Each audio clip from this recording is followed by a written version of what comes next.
What's up, everybody? Welcome back to another episode of the JTW Sports Show. Back with Jimmy and TJ again. How y'all doing today? Fantastic. Doing very well, very well. It's a great day to talk about sports. Yes, it is. Not much going on in the whole sports landscape. Just basically NBA news. Yeah, nothing really going on in NFL at the moment. No real trades going on. We all know what we're waiting for. MLB. We need to start diving into a little bit of MLB, but that'll be closer towards playoff time because mid season it's kind of like It's a little hard. I mean, yeah. I did see Shohei Ohtani is going to be in the home run derby. Did see that got announced today. Be a pitcher in the home run derby, so that's interesting. But the first piece of news we need to talk about is the Kemba Walker trade. I mean, I wouldn't say it's a blockbuster trade, but it's a pretty important trade for. A few years ago, it'd be a blockbuster trade. Yeah. I think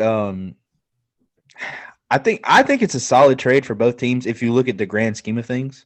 Yeah, well, do you want to go ahead and give some details of the trade so everybody knows? Yeah, so the Celtics traded Kemba Walker, this year's 16th pick, and I think it was like a 2025 second-round pick. It's a 2025 second-round pick, yeah. For Al Horford to the Thunder, for Al Horford, Moses Brown, and a 2023 second-round pick. I think that for both teams, this is a good trade because, yes, Al Horford is now 35, and he's probably not as good as he was a couple years ago. But in his 3 years with Boston, he was an all-star one time, but they went to the conference championship twice, or the Eastern Conference Championship twice, and then the last year he was there, they lost in the second round. Now they did lose to the Cavs twice when they went to the Eastern Conference Finals, but obviously, that was when LeBron and Kyrie and Kevin Love were all there. So I think it's a solid trade. I was talking to some of my friends earlier. They think it's a terrible trade. I mean, when you're looking at the value of players, Kemba Walker at this point of his career is better than Al Horford. Yeah. But it's not always having the best player on your team. It's having the best fit for your team. And I just feel like Al Horford fits their team a lot better than Kemba Walker fits with Tatum and Jaylen Brown. I don't know. What are y'all's thoughts on that? I agree with that, but the biggest part of this trade is the first-round pick involved. And the Celtics are giving up a first-round pick to get – I mean, Al Horford, yeah, he was, like you said, all-star with the team, but it's Al Horford, and for a round pick, that's kind of pushing it a little bit. So you're getting a worse player. At this point, maybe like 3 or 4 years ago, I could see that, but he's 35 now. But although, I mean, it's the 16th pick, so it's not in the lottery. So it's not going to be a superstar player. Maybe. Obviously, there's some players, this Kawhi Leonard type players that have gone around that spot. But man, I don't know. It's tough. I don't see it really benefiting either team necessarily. No, I don't think it makes either team it doesn't like, oh, there. It doesn't make them all right, they're definitely going to the finals next year, have an excellent now shot to do it. I mean, I think it's honestly a better trade on OKC's part. Oh yeah, because Kemba the last couple of years in Boston, the last 2 years in Boston, he's been, he's had injuries, knee injuries, and he hasn't really been the same as he was in Charlotte.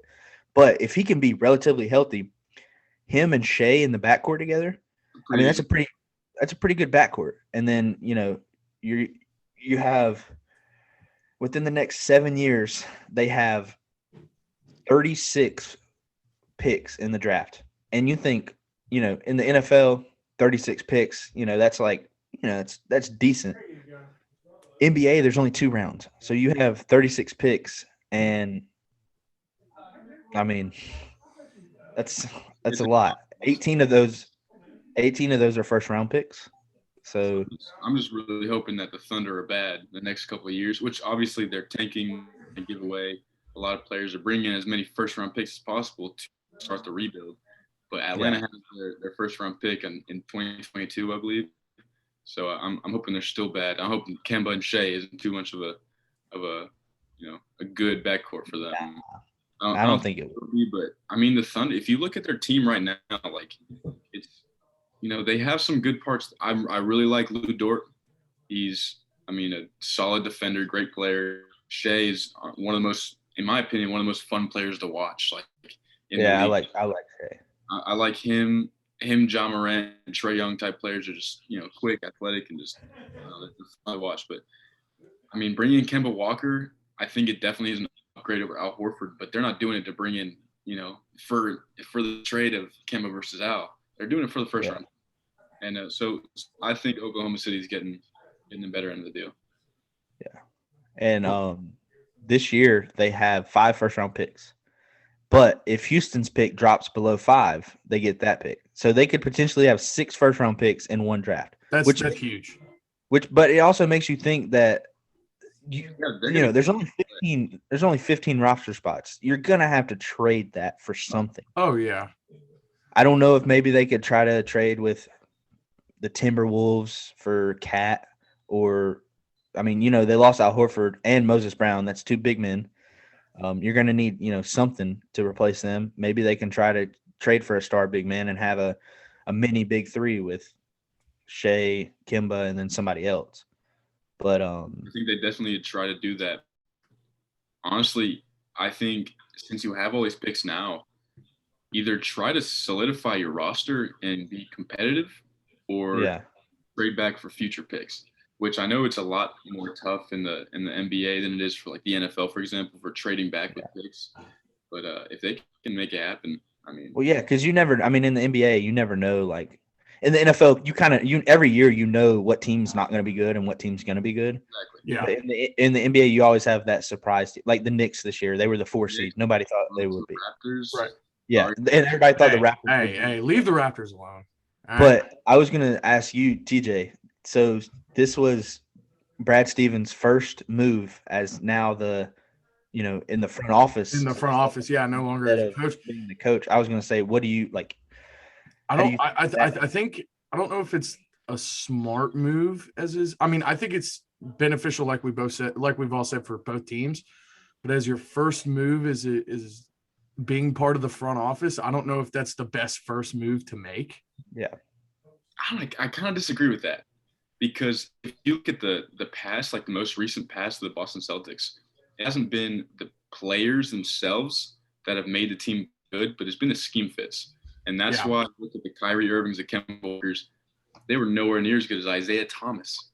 You know what I'm saying? And that's not a bash on Isaiah Thomas's name, but Isaiah Thomas fit the scheme, fit the team so well. So that's why bringing in Al Horford. Yeah, it could fit the scheme. And it could be, honestly, screw the first-round pick. It's the 16th pick. It's not like the end of the world. It's not like a lottery. I think we lost Jimmy. I think we just lost Jimmy too. It's okay. We'll continue. Hopefully, Well, speaking off of what he said about Kyrie, I think that's perfect to dive in. Kyrie is not playing in Game 7. Yes. We can switch gears to that series. Last night. I sometimes have to go to well, besides last night, we got to talk about the other night. KD put the team on his back. Yeah, KD did, and that was one of the best playoff performances. Oh, there's Jimmy. How you doing, Jimmy? He's back. Got out there for a hot second, bud. We're talking about the Nets Bucks series. We switch gears. No, you're good. You're good. So yeah, KD had one of the best playoff performances ever. In the game was Game 5. When everybody thought they were going to lose. That was probably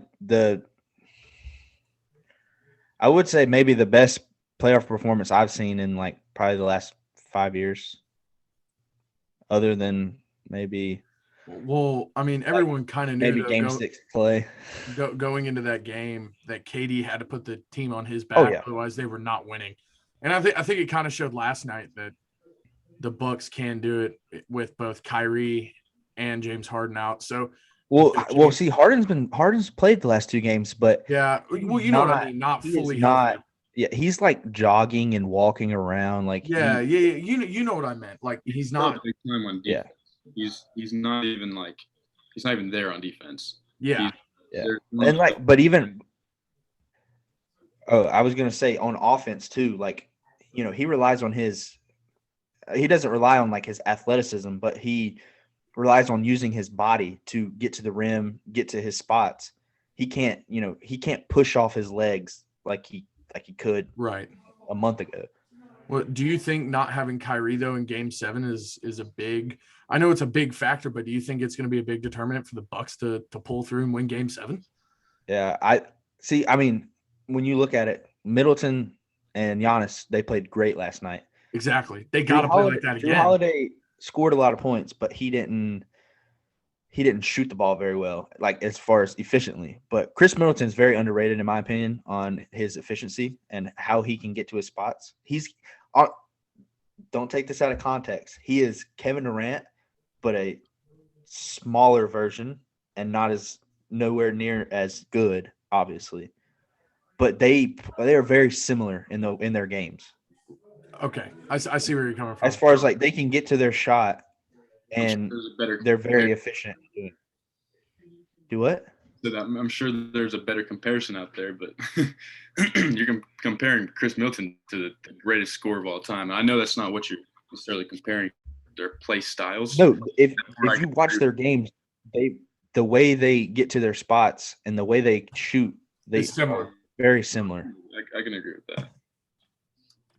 Do you so if Giannis and Chris Middleton play like that again in Game 7, do Bucks pull away and basically now if that does happen, we'd have the two teams that everyone thought would be in the finals out, the Nets and the Lakers. Yeah. I'm sorry, the Hawks are still at the beginning of the season. At the beginning of the season. At the beginning of the season. I do think two super teams. Let me just say that the two super teams. I would call the Lakers a super team. I mean, but yes, fully healthy. Everybody thought they would be in the finals. Yeah, when they got Drummond, everyone was considering them a super team because that's a huge big three. Even though Drummond was nothing. Yeah. But I do think that if James Harden played decent, he played a lot better last night than he did in Game 5. Game 5, yeah. But they're going to need Kevin Durant. They're going to need 30, 35 from him, and they're going to need about some other – like when they won Game 5, KD put them on his back. But Jeff Green hit 8 of 9 threes and had like 27 points. Yeah. I'm about to say he was 7 before he missed his first 3. Yeah. So, like, yes, KD, that was KD's game. He won them that game. But they don't win that game without getting help from Jeff Green because James Harden only had like 7 points. Yeah. So you never know what – I mean, Blake Griffin, like Game 2, Blake Griffin had like 20 points, and then the next game he had like 3. So if Blake Griffin comes out and gives you 20 and then Harden gives you 20 and KD gives you 35, I think the Nets win. Nets will win. But switch that around, Bucks, Giannis comes out and gives you 30, Middleton gives you 35, and Jrue Holiday gives you 18. I think I think the Bucks win.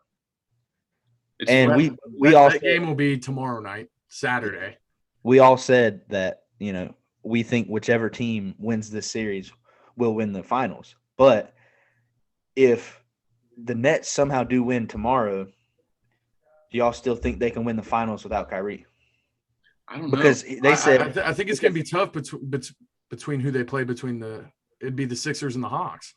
Yeah. Well, see, Steve Nash came out and said when he said he will not play in Game 7, Steve Nash said he still has miles to go to make up before his return. So that makes it seem like if he does come back, it wouldn't be till maybe Game 3, maybe the NBA Finals. Oof. And that's kind of. I think that's a big factor though, in their team as a whole. I think they could beat both teams left. If they get past the Bucks, I think they can beat either team left with just Kevin Durant and James Harden though. Yeah.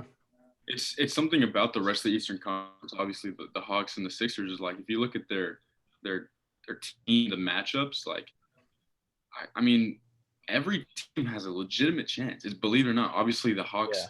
I would mess around, joke around about them earlier in the season, but at the beginning of the playoff talks, I did say I think they're a dark horse team. They could make it far. And let's talk about the Hawks. Let's talk about it. They came back. We got 3 series to talk about. They came back from done for a week. 26 points. Like I usually like if the game's a blowout and I have work the next day, I'll go to sleep. So I went to sleep And I woke up the next morning and it said Philly lost. And I was like, hold up, this got to be from like a couple days ago. And no, it was from that night. And I was like, so Trae Young brought them back. Yeah. So what had happened? Honestly, so Doc Rivers kind of started benching, and obviously, you take out your starting, put in your backups. The starting five for the Hawks are a lot better than their backups. Dwight Howard was probably, it seemed like he was the best one on the court the whole time for Philadelphia. So obviously the Hawks are a little bit of comeback. And then Doc Rivers was like, all right, let me put my starting five back in, not juiced or not with any, not healthy, with not a lot of energy still. And not well rested. Yeah. And expects them to be, the best starting five still. Well, also, I mean, you guys did put up 40 points in the fourth quarter. Which is crazy because the 76ers have 3 all-defensive players. Yeah. Ben Simmons, Joel Embiid, and second team, yeah.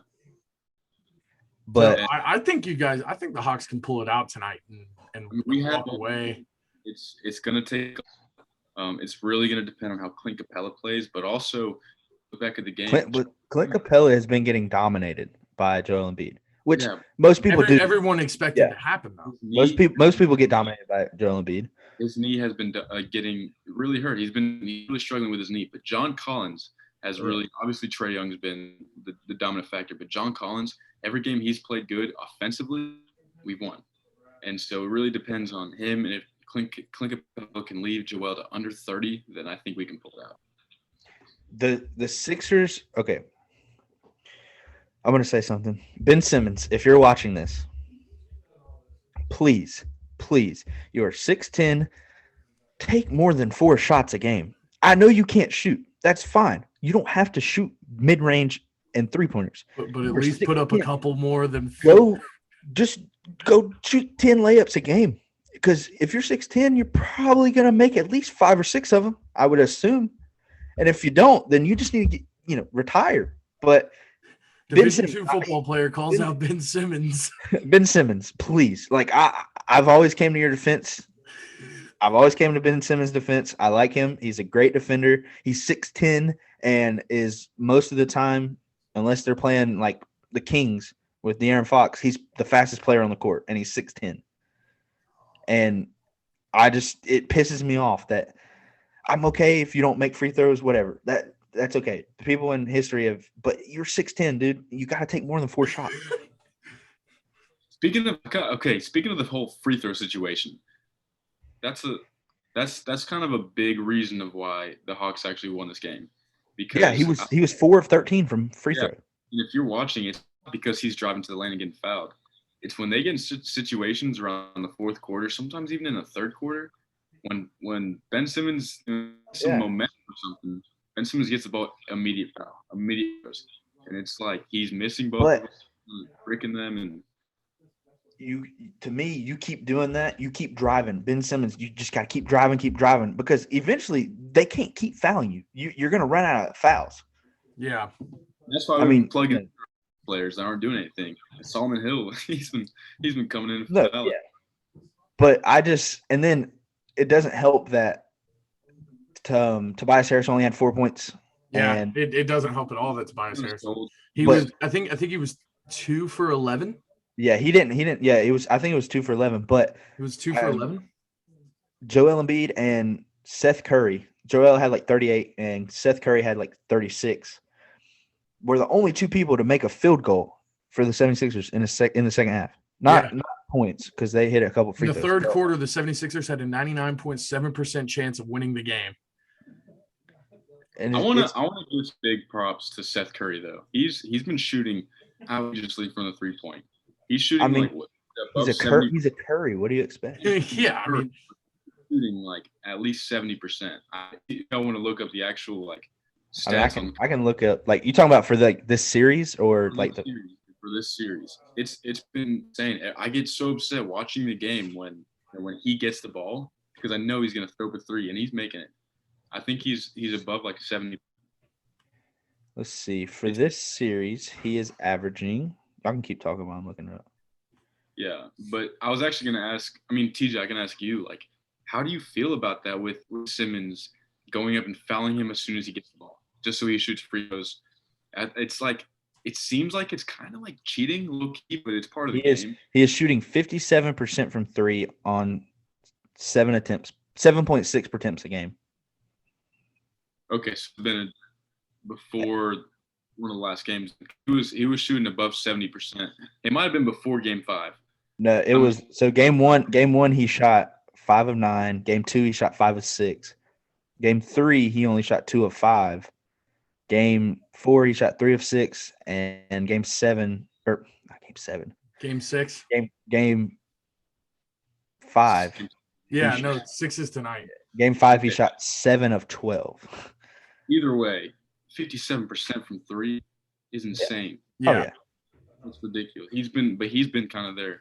Besides Joel Embiid, he's been their next best player so far, offensively. Yeah, and you know, as Joel Embiid, he's got to be like tired of his second best player shooting 4 shots. Like people can talk bad about Ben Simmons all they want, but he is their second best player, and he's only shooting 4 shots a game, and it's just like you got to at least give us a little bit more. But back to what you said, back to the question you asked, Jimmy. I've always been I hate, they wanted to they got rid of the whole hack a Shaq, whatever. And I think that's stupid because that's a part of the game. If I'm the other team and I know that guy can't shoot free throws, I'm going to go foul him. Oh, yeah. That's why at the end of the games, Giannis isn't a very great free throw shooter. No. So like the other day, what was it? It was game 4. Game 4. No, game 5. At the end, Giannis was driving to the basket, and instead of letting him get the shot off, KD fouled him. And what'd he do? He made 1 of 2 free throws, because obviously you let Giannis get a layup or a dunk, he's gonna make it. So and they talk about unintentional, like it's you go foul somebody down the court, like all that. But if you can't shoot free throws, I mean that's part of the game. Work on your free throws. A lot of people have been talking a lot of trash about the way the Hawks have been playing with that, but also obviously it's the whole Trae Young talk that everybody's been, the whole season with him drawing fouls. But also that is part of the game, and that's one of the biggest parts. That's how the Hawks took the lead over the Sixers with just little time left. The Hawks were down by 2. Trae Young has the ball about a 3-point line. Screen gets set. Trae Young runs to the left. Matisse Thybulle, and he does his little quick stop at the 3-point line, and Matisse fouled him. Or he did a little pump fake. Matisse jumps and literally just – it's so amazing how – it seems like a foul the way he did it. He literally jumps to the side into him, double clutch, goes up, missed the shot, but 3 free throws. Okay, see, but to me, they've explored taking that rule out because that's not a basketball play.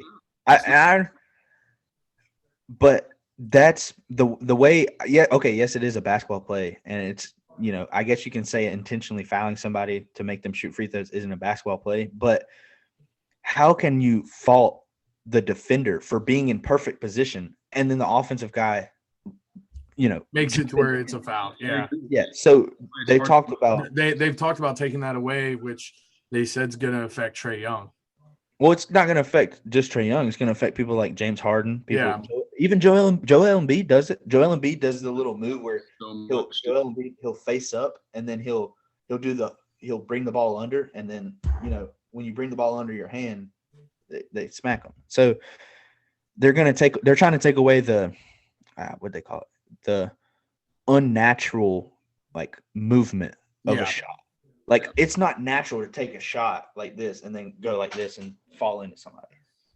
It's kind of, to me, that's not really basketball, and that's why it sucks being kind of a Hawks fan, because obviously I'm happy when it happens, but also I'm kind of like, you know what? Yeah.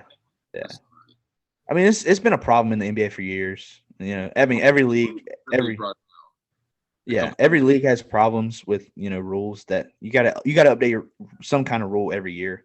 But I tell you, if you're one of these teams that's not doing that, that's your own fault. You can complain all you want. Oh, that's not real basketball. If that's how you're going to get points, if that's how you're going to win games and potentially win championships, dude, go ahead. I mean, take advantage of the rules that are, in place now. and Trae Young and James Harden and Joel Embiid, they're doing that because that's what the game has evolved to. And I promise you, if you take that rule out, they're not going to keep doing it. Yeah. Oh yeah. Basketball. Well, yeah, what they're doing. They're going to make an offensive foul. They'll foul out every game. Yeah. First quarter. I mean, so who do y'all have tonight? Y'all have the Hawks or 76ers? I'm gonna pull for the Hawks here. The Atlanta curse hasn't clearly hit them yet, so might as well keep rooting for them. I'm gonna pull for the 76ers just because I want to see a game 7. Now, I don't want to see a game 7 in that game. The game I want to see a game 7 in is Utah and the Clippers. And the only reason I want to see that is it gives Chris Paul an adequate amount of time, to kind of get out of this whole COVID health protocol. Okay, well, what I read was he has COVID. Yeah, he tested positive. Oh, yeah. He did. And I didn't read. I read where they put him into the COVID protocol. But he's vaccinated, so they said he might not have to quarantine be out as long as because it could be just the vaccine. No, he got the vaccine a while ago, but I got you. I thought he just recently got it. Yeah, I want Chris Paul to be fully healthy because. Oh yeah, or if he's not fully healthy, at least miss just game 1. Yeah. But switching to the Clippers Jazz, I mean, Paul George. I'm done with the slander. Will, you've been saying it. Dude, Paul George. I'm telling y'all, Paul George is like that. Yes, last year in the playoffs he played pretty bad.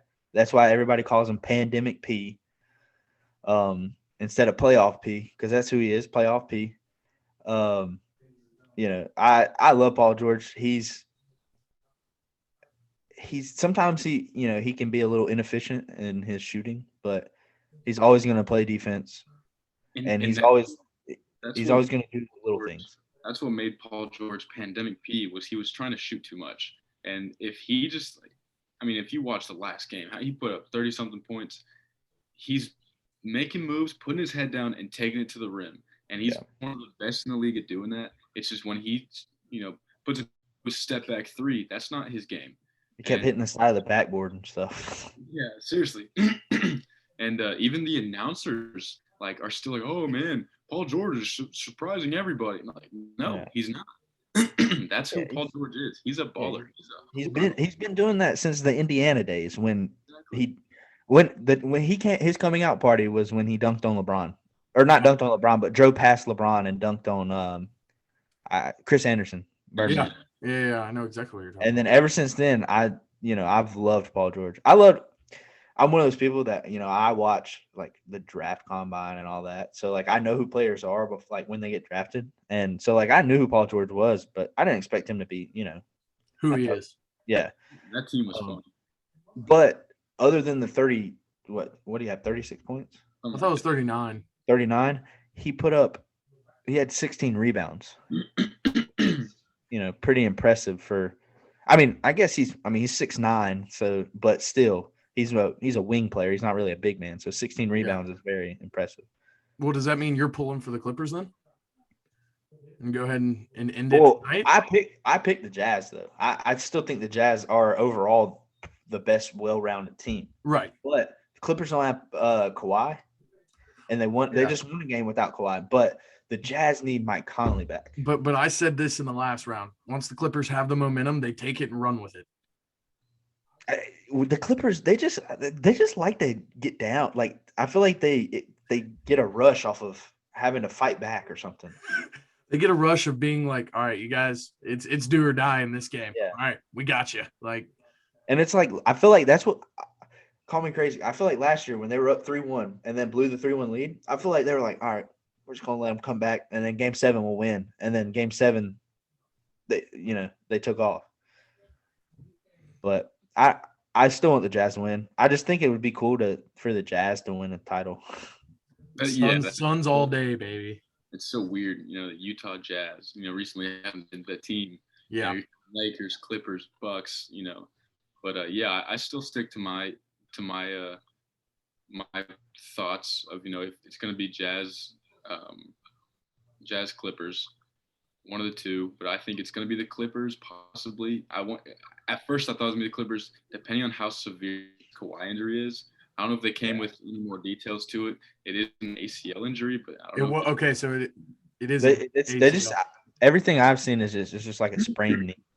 I mean, you could see the play. He kind of hopefully he didn't tear his ACL or anything. Yeah, no. I mean, I think it's kind of one of those though. Do you play him the rest of this series if he says, "All right, I'm healthy," or do you just sit him out? Nah, he's not playing tonight, but they just won a game without him. So if they can win this game, if they can close out the series without him, they're not. I don't know. I feel like they maybe could beat the Suns because the Suns are probably not going to have Chris Paul. So Paul George against Devin Booker, pretty good. I mean, it's a pretty good matchup. I think the Suns win that without without Kawhi, but also I do think that the Clippers would be a better matchup for, let's say, the Nets or the Bucks. But I would like to see the Jazz against the Hawks. I feel like that would be. I'm going to disagree with you. I like the matchup with the Jazz and the Bucks. It's because it's different than what you're doing. You know what I'm saying? Because it's just I feel like defensively the Jazz. Okay, defensively the Bucks are a better team.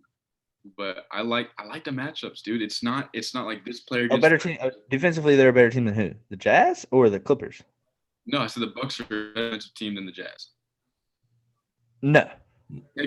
Rudy Gobert. I mean, I'm just thinking. I'm pretty. No, I can see what you're saying, but the Jazz are a very good defensive team. Believe me, I know they have Rudy Gobert, defensive player of the year. I know they're top tier. They're both two. Okay. All being said, they're two of the best defensive teams in the league. Yeah. But offensively, the Bucks run through Giannis and then Chris Middleton. Drew Holiday is also very good. Don't get me wrong. But Donovan Mitchell, dude, and just the difference between Mitchell, the Ingles, to Jordan Clarkson, to all these different dudes, Bogdanovich. I like the Jazz's matchup against the Bucks. The Bucks seem like they would be the easy pick. I don't know why, but it seemed like they'd be the easy pick. Yeah. Now the Nets depends on health. The Nets have the best team in the league. It's not even a question. It's just they're not healthy at all. I think the Jazz can seriously do it if the Sixers or Hawks don't make it. So, but the Sixers and the Hawks are right there, dude. I like this playoffs because it's not predictable at all. I think we lost Jimmy again. Yeah, I think we lost Jimmy too. But I do agree with what you're saying. It's not predictable. Yeah, coming into the playoffs, it was all right. Nets, Lakers, it was gonna be easy, and then Suns all the way though. That's what I'm going for. It's gonna be interesting. Jimmy froze again, so I think we can wrap it up. I don't know if he's back or not, but he's sitting back now. That was, and he's back. Hey, there we go. Hey, Jimmy, we're wrapping it up, buddy. You're just wrapping it up, buddy. It's okay. There's so many people on my internet right now. Yeah, you're good. So, I think who do we got winning tonight's games? I think we know Jimmy's gonna have the Hawks win, but between I got the 76ers and I have the Jazz. I have the Hawks and the Jazz just because I want to see a game.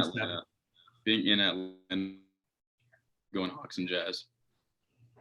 I got Hawks and Jazz, and then tomorrow night for Milwaukee, I got Bucks.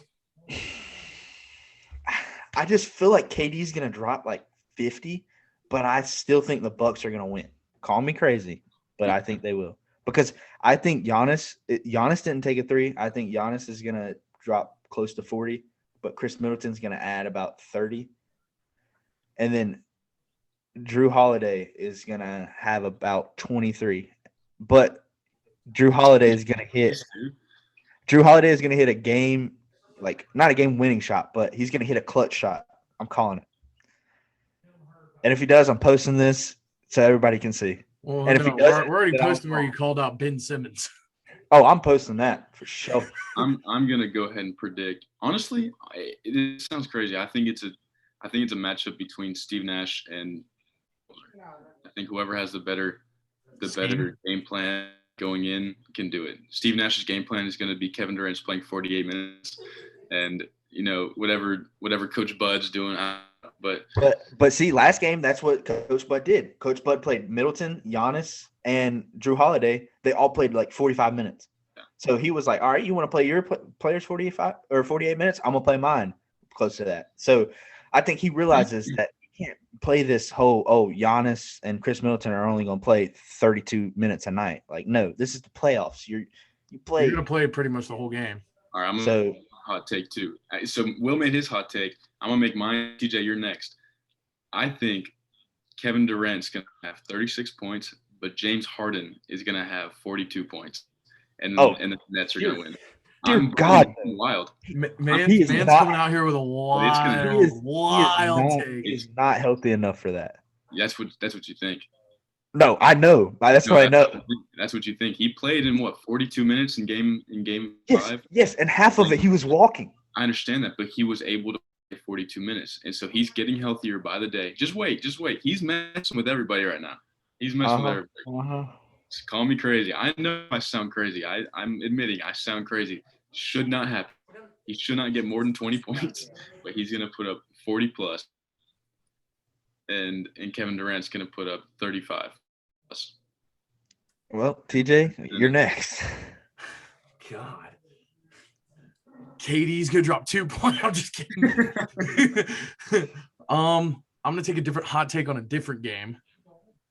Ben Simmons. He's going to drop 30 points tonight. Hawks. All right, so that wraps up the show, guys. Yeah, we're wild. We're wild. Well, yeah, TJ, that's probably like